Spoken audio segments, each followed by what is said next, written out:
The last leg of the Baldur II's journey has arrived, but the great city of Baldur's Gate is fraught with peril at every corner. Despite this, our hunting hero will track down his greatest trophies yet, uncover the ever-elusive mysteries of his past, and maybe, just maybe, live to hunt another day. But before that, if you haven't already, please like and subscribe as it goes a long way towards helping out. That being said, on to the video. After making it out of the gloomy Shadowcurse lands, we find ourselves taking a well-earned sleep just a day out from our final destination when all of a sudden we're assaulted by gangly Githyanki. We had a feeling this was going to happen, but alas, we cannot prepare for this fight at all, so we just get tussled around a little bit, before we're able to Misty Step far away, and then with the help of a speed potion, speed on over to the portal that they left open. When we arrive on the other side, we find a legendary creature that someone beat us to hunting, which makes Burge very distraught, as well as a bunch more Gith, which always makes anyone distraught, punching through a barrier that protects our dream visitor who is in desperate need of aid. Since we finally got the chance, we do our daily preparations, buffing up as much as we can and getting a couple summons out with us making their first appearance. Then Shovel gets a surprise round on the Gith nearby. Burge enters the fight wailing away, landing a bash, and then pulling off a stage fright on the both of them. Meanwhile, us proves that they're pretty much just going to be a distraction, unfortunately. Thankfully, one of the enemies skips their turn for some reason, and the other obliterates their own health by missing 4 times in a row. The following round, we keep up our wonderful whacking, and Mrs. Misser manages to miss herself to an early grave. And it turns out us might just have a little bit of a kick to them too. Shortly after, we arrive inside the central area, just in time to see a friendly mind flayer getting their hind flayed, since as it turns out they've got a super important Gith imprisoned here. This really does seem like an ask questions later type of encounter, so Burge goes with his brain's first thought and jumps into action.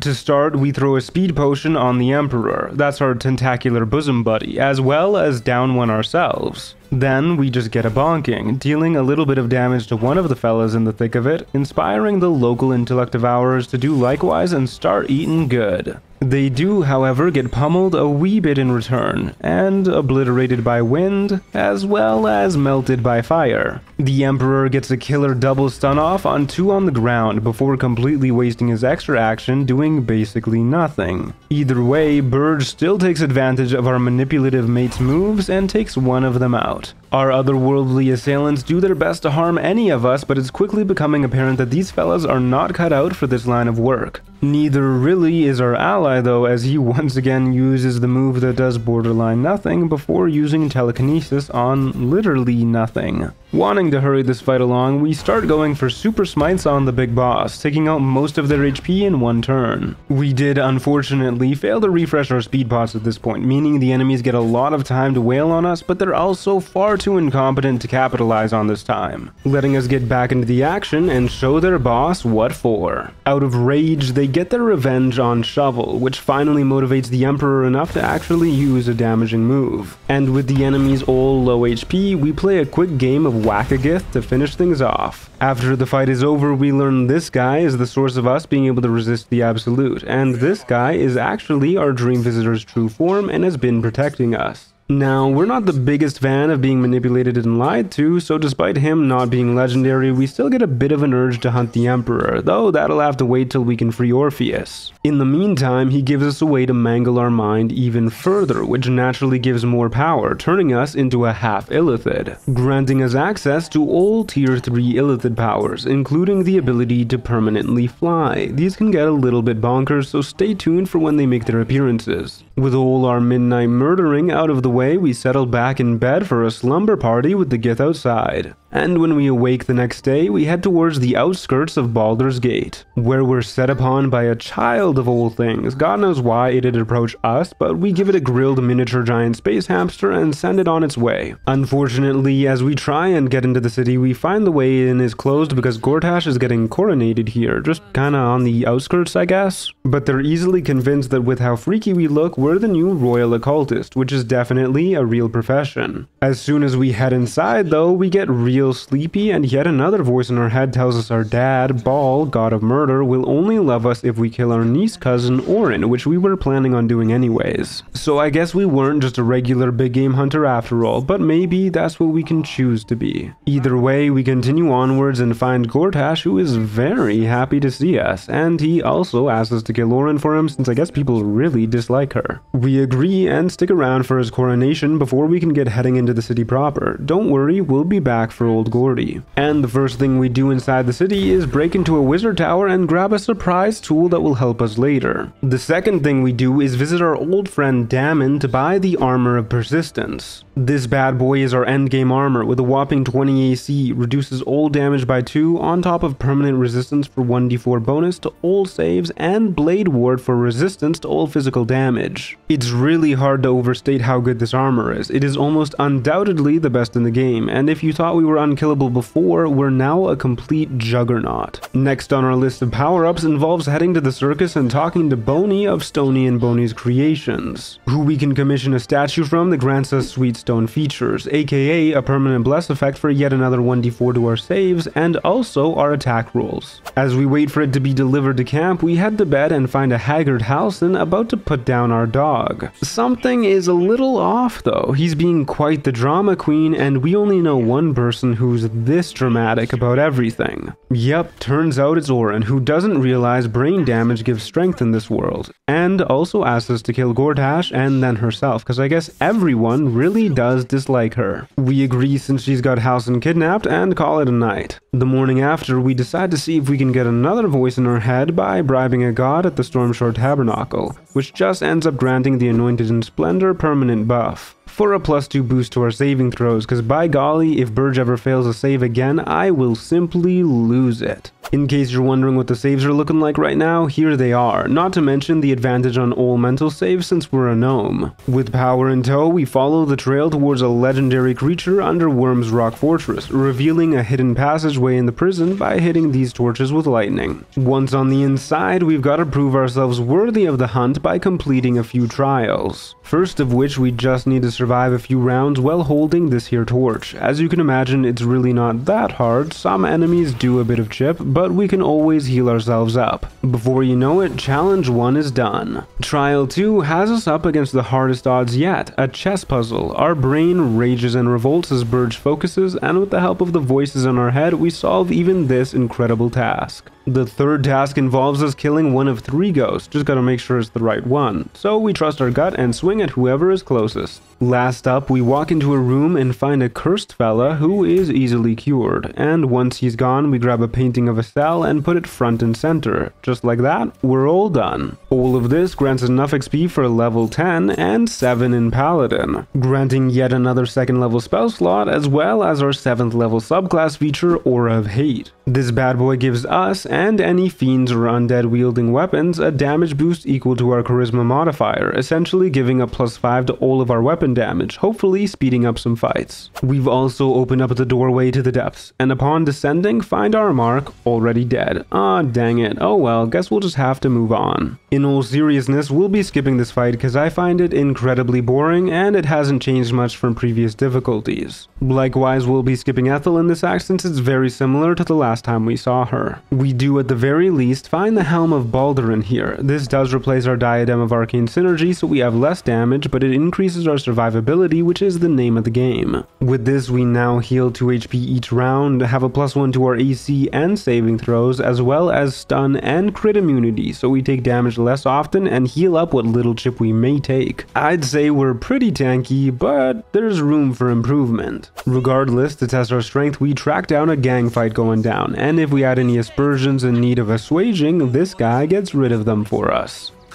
Right off the bat, we can see just how incredible this build has become. Any attack rolls made against us miss. Even bombs hardly do a thing thanks to our incredible saving throws, and guaranteed hits like Magic Missile are made redundant by our damage reduction. All in all, most enemies can't do a thing to us. We in turn still have incredible single target damage, and now we also have the ability to crowd control enemies with a bonus action thanks to Black Hole, which pulls and slows. These boorish bandits never even knew what hit them. Burge also does a few side quests, including convincing a mud wizard to not trap us forever in a muddy tomb, stopping an elaborate death cult themed bank robbery so that we can rob it ourselves, use one of the books we found in the wizard tower earlier to decipher the rest of the necromancy of Thay, which lets us cast Danse Macabre once per long rest, free Volo from yet another group of cultists on the verge of lynching him, and track down some more cultists so that we can hunt some more of the most dangerous game. With all of our misadventures out of the way, we get enough experience for level 11 and 8 in Paladin, letting us get the tough feat. Since most of our defensive bases are covered at this point and we're not wanting too much for damage, one of the best choices we can make is just getting more HP to make sure a streak of bad luck doesn't down us before we can heal back up. Now that we're officially physically tough, we head to the House of Grief to see if some therapy can get us emotionally tough. Unfortunately, as we're confronting our self-image issues, we realize this is all a scam as they're detecting our thoughts. Turns out it's yet another cult lurking beneath the city, and one that is led by a legendary creature, Viconia Devere. You know what that means? We follow them into the basement and send Shovel to get a surprise round. Fortunately for us, as we start blasting, no legendary actions are triggered, since without having completed the therapy session, they've got no hold over us. They don't need much of a hold over Shovel to blast her to bits though. Meanwhile, we keep firing away while we patiently await for them to get grouped up in one big clump. Sure enough, they spend the next round dashing into a horrible position where we can hit them with a black hole to make it even worse for them, before unleashing the wrath of a wall of fire scroll to greet a bunch of crispy cultists. Many an enemy burns to bits as they struggle to get past the wall, and those that do reach attack range naturally fail to hit. All the while, we keep pacing backwards and using black holes to keep them clumped, so that we can blast them with whatever strong AoE scrolls we've got laying around. After rinsing and repeating for a few rounds, culling the masses in the process, we figure it's time to bring back the single target damage. And Viconia finally reaches us to trade a 10 damage blight thanks to a necrotic resistance elixir for a 24 damage psionic backlash, which as far as Burge is concerned is still too much damage to our side, so we get our revenge before she can do it again. A couple whacks here and a few whacks there, and the rest of these Sharan charlatans follow their leader to an early grave. First Act 3 hunt, down for the count. From her corpse, we loot Viconia's walking fortress, a 3 AC shield that gives a damaging shield bash, as well as advantage on saves against all spells, and spell attack rules against us have disadvantage. It also lets us use Reflective Shell once per short rest, which reflects projectiles for a couple turns. All in all, this is absolutely insane. We do lose out on the reeling, but believe me, that is a small price to pay for all the other effects that come with this aptly named fortress. While we get exploring the rest of this area, we stumble across a note that details a mirror that steals memories. A moment later, we find said mirror, and since we know losing bits of our memory makes us stronger, we decide to give it a whirl. Well, there's a reason that we've been saving inspiration. Upon succeeding, we get to trade in a temporary -2 to one stat for a permanent +2 to another. Naturally, we choose Charisma, setting us up to 22 and making us better at everything. And since we've pretty much got all of our build's final gear, we head to the local dye shop for a glamorous golden makeover. Once that's done, we also finally embrace our bald urge, so our dome is just as shiny as our armor. Now, we are truly unstoppable. Makeover completed, we follow our instincts to the next big trail and get Shovel to trigger an obvious trap in the sewers that summons a horde of undead, to which we join the fight a moment later. The mummies really try to frighten us, but with us having advantage and insane boost to our saves, nothing happens. The crawling claws, on the other hand, for whatever reason deal damage even when they miss. Not a lot of damage, but enough to warrant focusing them down first, out of spite if nothing else. We also can't cast spells here without taking damage due to this area's ambient effect, so we've just gotta bop them all down one at a time until they're all taken care of. Then we get looking for what we came here for, a passive check that we critically fail. Okay, cool. What do we do now? Scratch can't sense anything either. A bomb reveals nothing, but we can summon us on the other side of the wall. Maybe if we can summon us, we can also Misty Step through to the other side. Remember kids, walls are only only solid if you let them be. And on the other side, we find what we're looking for, a brain of a legendary creature, as well as their liver, since this bad boy is sort of a lich with their body parts all spread out. In the city's mortuary cellars, we find the old fellow's lungs. And inside a dude named Thrumbo by the beach, we find his heart. Listen, I swear, Thrumbo had to go. It'll be worth it. Once we've got all the miscellaneous parts, we do what any good Samaritan would do and blow them up in one big pile at our camp. Now that our mark is vulnerable, we track them down to Philgrave's mansion, where we send in Shovel to get a surprise round on the Mystic Carrion himself,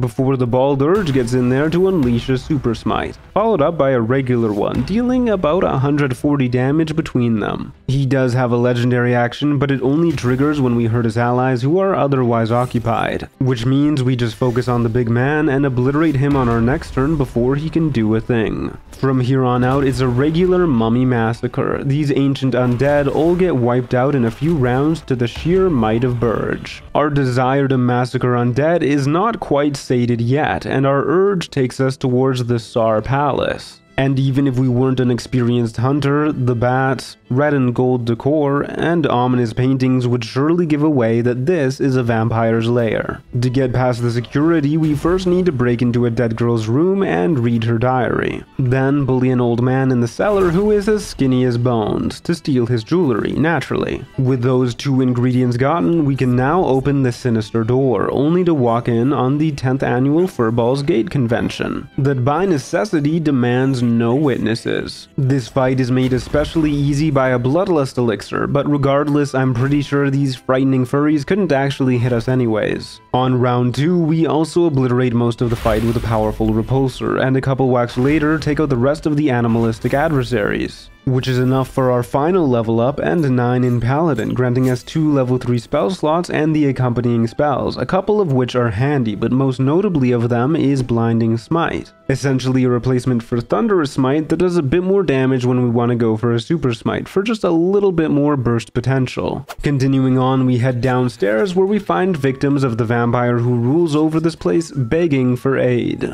And strangely enough, we feel an urge to almost help them. So we prepare to fight Kazdor Sar by conjuring some scintillating sunlight, as well as the Burge squad, so we're as prepared as can be. Then we sneak up and blast him, which doesn't start the fight, but a bat spotting us a moment later does. The Vampire Lord uses Blight on us to start, which does so much damage with his ritual active, so we use Psionic Dominance, essentially a counterspell to stop him in his tracks. Meanwhile, we send Shovel to stand on the part of the ritual that grants Papa Sar improved healing each turn. Chatterteeth, the skeletal spellcaster, uses Eyebite to try and knock us asleep, but as previously mentioned, any saves really won't have any effect on us at all. When it's back to us, we use a speed potion and dash to get all the way to this strangely weak vampire spawn at the end, who seems a little familiar. Ah well, best to blast away just in case. Then, naturally, we pick up his corpse, stuff it in a pouch that was saved for just this occasion, and send it to camp. Also, Kazdor can't revive him later. Unfortunately, this is super buggy, and he's still getting the unique buff for Asterion being in the ritual. Regardless, we just CC all the enemies with a black hole. There's not much we can do as the voracious vampire uses Blight on us a second time, but thankfully with a necrotic resistance elixir we don't take too much damage. In case you're wondering, us is having their own boss battle as this goes down. Meanwhile, we're taking advantage of the enemies being all clumped up by getting them with an Ice Storm scroll, followed up by a beautiful Mind Blast destroying most and stunning the survivors. Also, I have no idea why, but for whatever reason Kazdor's legendary action hasn't made an appearance this fight. Normally, it would deal a bunch of damage and push us whenever we get too close, for example, to beat up Chatterteeth and a ghoul. The big man does at the very least try and whack us down the old-fashioned way as a bunch of backup bats get ready for battle. He is unfortunately resistant to most of our damage, so the whacking is pretty slow going, and just out of curiosity we fly far away and then back into melee to try and forcefully trigger the legendary action, which stings for a whole bunch. Let's just eat some dwarf from Act 1 to heal up without using any actions, and then make sure to refresh our speed pot. Whether he's casting Blight or calling lightning, this poor old fella just can't deal enough damage to us to be any real threat, though us is not as impervious. Still, since we don't need to worry about the goons, we focus on the big man, eventually going for a new and improved super smite showing off the true potential we possess, and a regular old smite right afterwards to avenge our culled cranial comrade. The thugs remaining, as you'd imagine, die much quicker than their boss. We finish off the job in his coffin, since you never know with these vampires, and remembering that we can use our hunting prowess for good, we free the imprisoned victims of Mr. Sar. Now it's about time we start focusing on the real big game, and to make sure things don't go awry while we hunt the Steel Watch, we buy some flash blinders from Bumpnagel. And after that, we just need to sneak our way into the Steel Watch foundry. Upon getting inside, we send in Shovel to get a jump on the slave drivers here. Unfortunately, the slaves prefer to side with their masters. Ah well, if they get in our way, that's really more on them, especially since they decide to destroy Shovel. Once we kill a few of the actual baddies, they drop a detonator to kill all the captive gnomes, which gets them asking for our help. Upon saving them, they do actually join our side for a bit, and these guards are all cleaned up. Then we come across a problem in the form of this guy who won't tell us the password to blow up the foundry because his people will get mass murdered or something lame like that. So we do what we must for the greater good, and reanimate his corpse to get it to tell us how to do what we came here for. When we go downstairs, we find yet another set of watchers, slave drivers, and our poor enslaved kin. Of course, we're not one for wanton violence, so we do our best to prioritize the slavers, taking them all out while leaving our gnomish compatriots alive. Only these guys seem to have a bit of Stockholm and are trying to avenge their bosses. You know what that means? We do what we must for the hunt and the greater good. In the final room of this compound, Shovel gets the drop on 3 Hellfire Watchers, only for a Hellfire Steel Watcher Titan to rise from the depths. On our first turn, we use a speed potion and absorb intellect on one of the Watchers, which will guaranteed kill it after a few turns since their intelligence is just so low. Then we get bashing on the closest authoritarian automaton while using a flash blinder to make it malfunction. Our foes don't do much to us in return, though that should not be surprising by now. We keep up the blinders and the bonking for another turn to buy us some time, only to use a divine smite on a lucky crit the round after, which causes that particular watcher to detonate themselves at the same time another collapses to absorb intellect. Eventually, the remaining Hellfire Watcher does use Hellfire Exhaust, which is a super lame ability that deals a bunch of unmitigatable fire damage. Thankfully, we have HP to spare, and we get our revenge after just a couple turns. Now all that's left is the Titan, and even though we do a less than great amount of damage to it, it does literally 0 damage to us, so this is just a battle of attrition. To make matters worse, this thing has a defensive mode that makes us deal no damage, while healing it for a pretty solid amount. Regardless, it eventually triggers its own self-detonation process, though it kindly waits to blow up until we've gotten to safety. With everything out of the way, we punch in the code and get a running. The shapeshift makes us look real awkward. I swear we know how to run. Since Gortash's Steel Watch has been dealt with, it's time for the final confrontation, as always initiated by our covert companion Shovel. Starting off, we use a chain lightning scroll to obliterate the defensive shell that grants Gortash resistance to most damage. Meanwhile, the enemies spend their turns giving each other pats on the back for a job not done. The first priority of any fight like this is almost always to thin down the action economy, so we start with the little guys. Unfortunately, this is something Gortash evidently understands as well.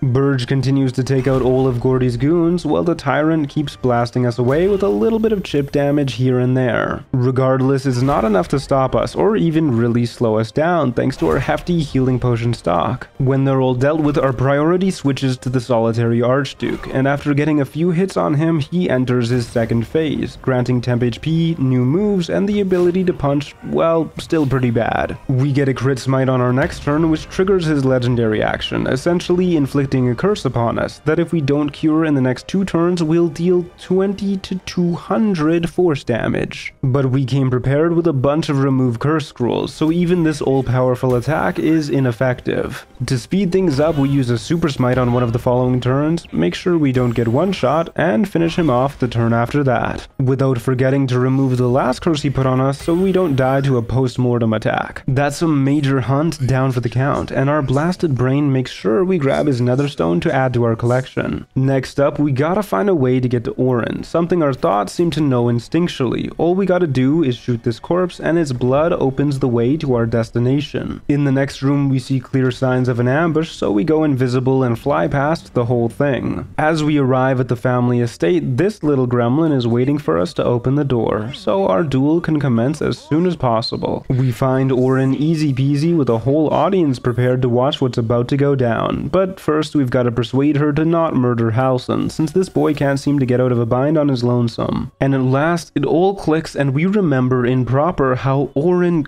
stabbed through our brain thoughts and made us all mangled. Which means now, it's time for a hunt. And this time, it's personal. Things kick off and she immediately uses an ability that is guaranteed damage, but really not a lot thanks to our resistance. When Burge hits her, she also gets a guaranteed hit as retaliation thanks to her legendary action, but that too is pretty low damage. Our Super Smite, on the other hand, is not pretty low damage. Since there's such a huge disparity between our two damage outputs, it only takes a couple more smites to prove Orin was never worthy of being Baal's chosen. We, on the other hand, have seemed to finally gotten our old man's attention, and at last he deigns to speak to us. He thinks he owns us. He thinks all we are is what we were made to be, but even our mangled mind knows better.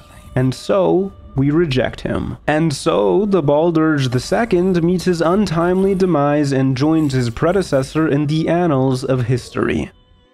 Except, we don't. The spooky skeleton that's been watching us sleep this whole time shows up and using his mysterious magic brings us back to finish our good hunt, and finish it we will. But first we need to grab our hard-earned reward, the final Netherstone, which we'll need to take out the Netherbrain. Then we head to a place called the Murder Tribunal, where we've got some unfinished business. The leader of the tribunal is Serafok Anchev, a failed ball spawn like ourselves, though his case was not by choice, and we're here to rub it in. He lunges towards us as a tussle begins, missing both attacks. Then one of his cronies uses Sanctuary and Warding Bond on him. So we go after one of the other underlings and thanks to the help of a speed pot, take him out instantly. When they go down, Serafok gains a +6 bonus to his AC for the rest of the fight. The last goon in the round also casts haste on the ferocious fighter to make him swing 4 times around, most of which he misses, but he does land 1 attack. Before we take out the haster, which does make the haste on Serafok permanent, but c'est la vie. He continues to land 1 hit around on us, and the last Echo casts Sanctuary yet again just to be a nuisance. But either way, we manage to take that one out on our next turn, which gives Serafok the ability to heal 2d12 each time he lands a hit for the rest of the fight. Then we use our Dreadful Aspect to frighten the old sport, which does trigger his legendary action. This lets us simply end our turn at a distance, and since he's frightened, he can't move to hit us at all. And now we get into a slugfest with the baseball spawn, followed up by using Stage Fright to make all of his many misses deal damage to himself. Even though neither of us are likely to hit at this point, we all know when it comes down to a one-on-one slugfest, Burge is the safe bet. That's 1 more legendary hunt down and just a couple more to go. Our penultimate hunt is found in Sharessa's Caress in the form of Raphael, who we can't wait to finish off. We can't really hurt him here though, so we're forced to hear him out about offering us the Orphic Hammer, which we can use to free Orpheus in exchange for control of the Netherbrain.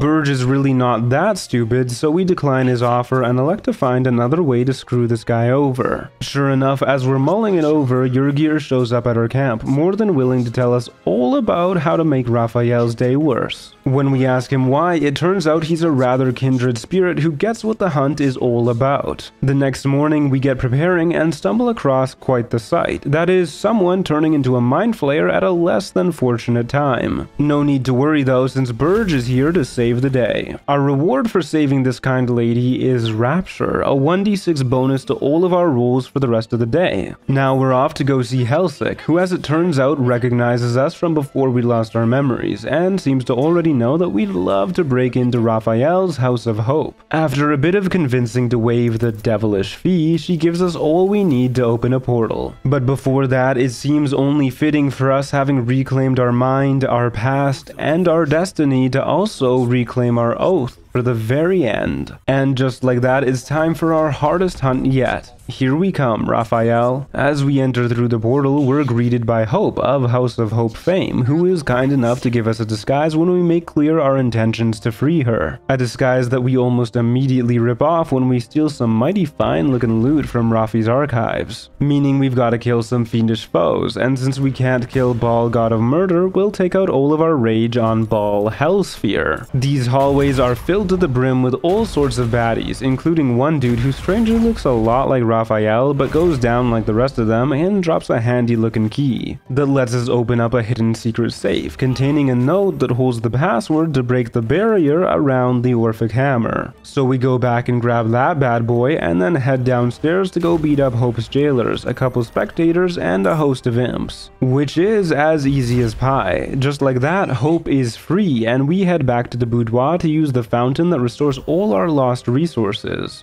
To prepare for the return of the master of the house, we throw on the Amulet of Greater Health. Hope casts Bless and then turns invisible and runs as far away as she can, while we use Sanctuary on ourselves granted by our restored oath. Then as we head for the exit, who should return but Raphael, alongside this random low health goon and our old mate Yurgir. Raffi just has to have his villain monologue ranting and raving about the follies of humanity and all that stuff, but our hunting pal interjects with some BM of his own, making it clear he's on our side. And just like that, down comes the claw. Yurgir goes first and instantly blows up whoever that lady was, then turns his sights on another unfortunate soul. They do in return gang up on him, hurting him real bad. Our grand plan kicks off with Burge getting as far away as we can, hopefully luring the enemies out with us. Though this does have the unintended side effect of them ganging up on Yurgir further, who they dastardly disintegrate after a couple turns. With him out of the way, almost all the Cambions follow us out of the room, leaving only Raphael who's not in pursuit. To try and get him out too, we reveal Shovel, but forget that bringing her into combat breaks Hope's turn-based mode as well, and her invisibility runs off. Shovel does not last long at all, and Hope follows suit, barely taking 3 attacks to kill. Oh well, we tried. When it becomes clear Raphael is not coming out of his hole, we get back into the groove with a stage fright and the usual accompanying bonks. Just like most of our foes, these fiends can't hit us at all, especially so with protection from evil and good active. Finally, Raphael thinks maybe he should help his goons and shows up outside, so we fly back inside the Soul Pillar room with a speed pot,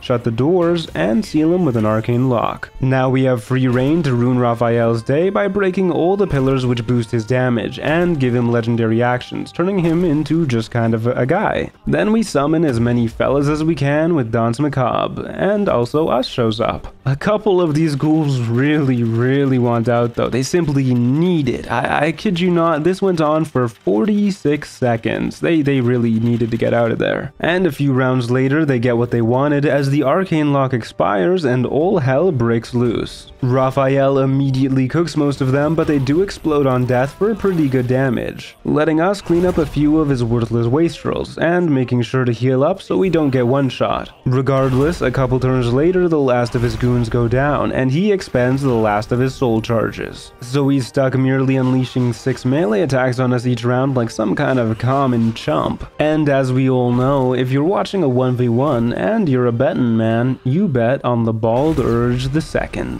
1 down and 1 final hunt to go. We track down the nether brain to its lair in the stinky sewers, whereupon it pulls us into its even stinkier psyche. It very quickly becomes apparent that our master plan of throwing a bunch of shiny rocks at the brain may have been poorly thought out. Thankfully, right before it gets us, the Emperor comes to our rescue, whisking us to safety and letting the brain know this is not over. But hey, this is a fantastic opportunity to finally free Orpheus, which gets the Emperor real salty and he decides his odds of survival are better off against us, which I mean, come on dude. We get to free an Orpheus and he is less than happy about having to work with us, which is honestly just so rude. Either way, he reveals that one of us will need to become a mind flayer to throw the rocks good enough to hurt the nether brain. But this is our hunt and we've made it this far. It's time to see it through, even if it means we must become an illithid.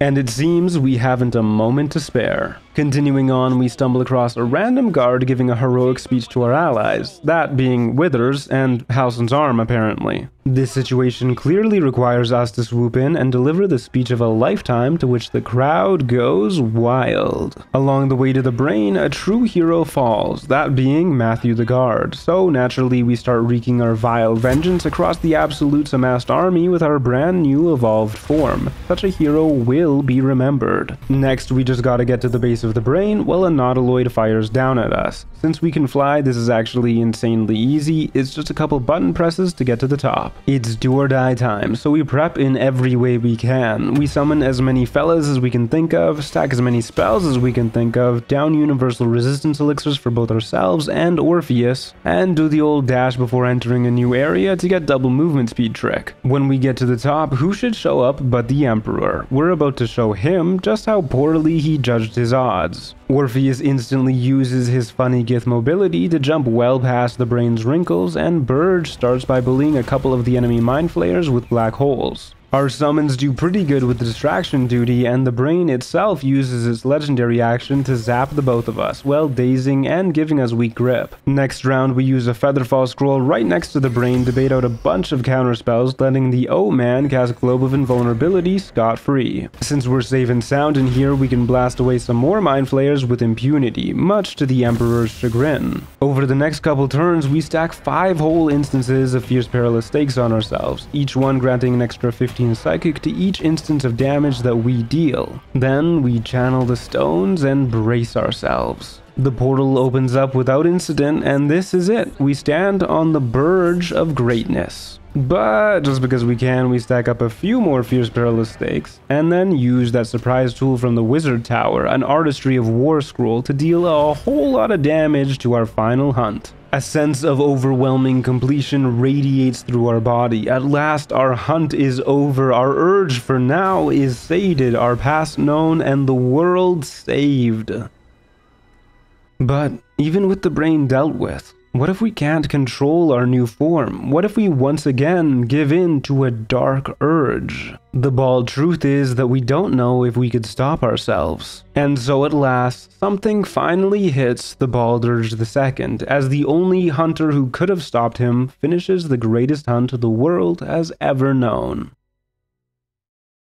Thank you all so much for watching. This run was definitely stressful, but the build at the end made it significantly less so. Also, if you want to vote on what run I play next, there's currently a poll up on the community tab of the channel where you can make your opinion known. And as always, a special thanks to our storyteller tier members Bunny Warren, Damon, Larry Renzokukin, Shirtles, Mark Rainbow, Vivian, Garrett Sapp, Rat King, Lovely Velvet, Joe Mama, Apricot Antlers, Beltfoot Joe, Lumina, Chance Hine, and Steven SSD.